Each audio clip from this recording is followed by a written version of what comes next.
Hello, Namaste and welcome in the series of cybersecurity. This side is Meena and today I will discuss about different types of malware analysis.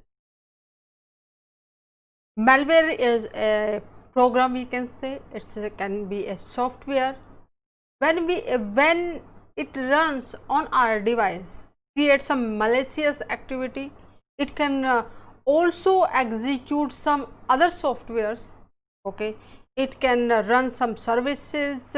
It can just change the directories. It can steal our information. It can damage our network. It can use our resources without our permission. Multiple tasks can happen in case of malware. Okay, so it's a very crucial to analyze, yes, is there any kind of malicious program is running on our system. Okay, and what kind of damages it just giving us on our systems or affecting our system. Okay, so today I will discuss about it. When we are just thinking about, yes, I want to analyze the malware, there must be some logic behind it, why I want to do it. Okay, so reason can be, first of all, if some kind of damage happen in our on our devices, on our organization, in our company, then we want to assess it. Okay, first of all, there can be the things we can achieve by doing the malware analysis. Another things, we want to discover, yes, when this malware will run, what kind of the changes will happen on our system. Okay, what are the indications. So discover the indicators of compromise and determine the level of sophistication of the attackers, how educated, how much expertise a attackers is having to create that malware. Okay, or identifying the vulnerabilities, what are the vulnerabilities on our system, so that particular malware come inside it, and what are the way that took to enter in our system. Okay, and definitely we find the guys who is just behind such malware. Okay, when we are just thinking about to analysis, there can be multiple ways to analyze it. Okay, and the one is this fully automatic.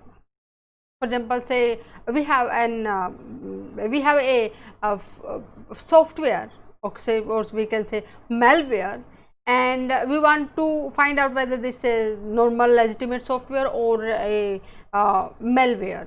So first, say we just to check it, run the antivirus on that particular software. Okay, so this fully automatically we selected the file and run to analyze it. So that's a fully automatically, it's easy to do. Okay, and another thing of or just a method of analyzing is static properties analysis. We are not running the software, just we are trying to identify what is the property of that particular malware. Okay, what are the metadata of it, or just to see that particular software or malware, to find out what are the properties of it, what can is it matching with the some kind of existing malware. Okay, or some it's not identified, or it's very hard to identify without running it to know what exactly is it malware and what kind of damage it can do. Okay, another thing is interactive behavior. For example, in a lab environment, we have set up some environment, say sandboxing. Okay, and over there, we whatever the malware we are having, we just run it on our execute on our system, and we want to observe what effect will be happen after running it. Okay, so where might be it will change some registries, it will where that will be install itself, or after running one this particular piece of malware, what the next step, how to whom it will contact for the command and control, remotely they will control it, or the other things just we want to observe after running it. Okay, and it's more harder than the static properties analysis. Another thing is code, manual code reverse engineering. Here is we use the debuggers, we use the decompilers to just want to identify what codes they used, what the hackers use the programming behind it. One function will run, then what will be the next one associated with it. Just we are completely postmarking the malware, and we will see inside it what exactly it is. It is the hardest one. When just we are going upper side of the pyramid, then definitely the hardness of the things will be more. Okay, and here just you can see here one of the malware detections and an analysis tool, that's a CrowdStrike Falcon. Here just you can see 425 new detection about the malware it is just identified. Okay, and another example is here is a software that's IDA. Okay, it will debug, it will just find out what functions, what programmings, what codes the attackers use to build that particular malware. Okay, so just I just captured it from one of the lab.